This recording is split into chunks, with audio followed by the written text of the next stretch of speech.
जय माता की। प्रतिभा अगर आपके पास है तो जरूरी नहीं कि आपके पास धन भी हो। आपने देखा होगा कि आपसे कम प्रतिभावान लोग आपसे ज़्यादा धनी हैं।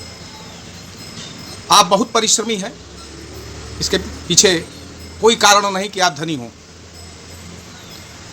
परिश्रमी होना धनी होने का कारण नहीं है। बहुत से परिश्रमी हैं जो धन के अभाव में जी रहे हैं।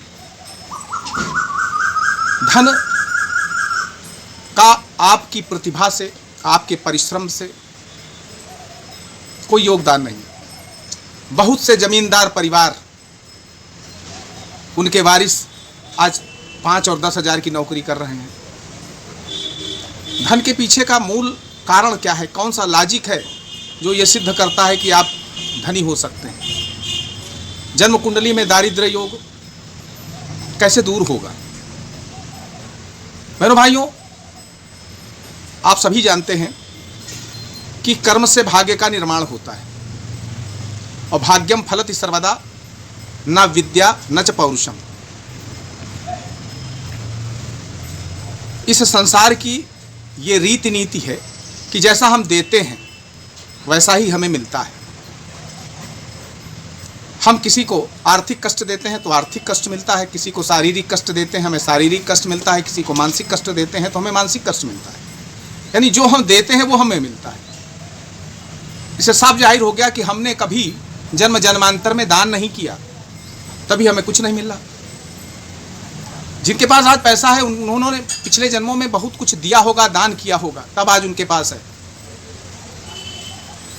अगर आप धन से परेशान हैं, जन्म कुंडली में दरिद्रता का योग है, तो इसके निवारण का बहुत सॉलिड उपाय बता रहा हूं बहनों भाइयों। गंभीरता से इस उपाय को करिएगा, धन की कमी दूर हो जाएगी। एक गरी का गोला लेकर के उसका ऊपर से मुंह काट दीजिए, बूरा चीनी भर दीजिए। इसको आप प्रतिपदा को या दसवीं तिथि को महीने में एक बार किसी पेड़ की जड़ में जाकर के गाड़ दीजिए। ऊपर का खुला हिस्सा ऊपर की तरफ रखिए, किसी ईंट से दबा दीजिए, कोई जानवर ना उखाड़ के ले जाए। उसको चींटियाँ खाएंगी, हजारों चींटियाँ खाएंगी, और ये दान निश्चित तौर पर आपका कल्याण करेगा। आपकी आर्थिक समस्याएं निश्चित तौर पर दूर होंगी, और ये हर माह करना है बहनों भाइयों। दान से ही कल्याण होता है। अब मैं आपसे कह दूं कि 1000 लोगों को भोजन करा दो, आप नहीं करा पाओगे क्योंकि खुद आर्थिक स्थिति से जूझ रहे हो। आप 1000 चींटियों को आसानी से खिला दोगे। आर्थिक समस्याओं से निपटने का सबसे सटीक उपाय बता रहा हूँ। जन्म जन्मांतर के दोषों का निवारण करने का भी यही उपाय है। आप इस उपाय को करिएगा। इसके अच्छे लाभ यही हैं कि आप आर्थिक रूप से सक्षम हो जाते हैं। मैं नहीं कहता कि आप अरबपति बन जाएंगे, करोड़पति बन जाएंगे, लेकिन आर्थिक समस्याएं आपका रास्ता कभी नहीं रोकेंगी। आप इसको करिएगा। सुखी रहें। जय माता की।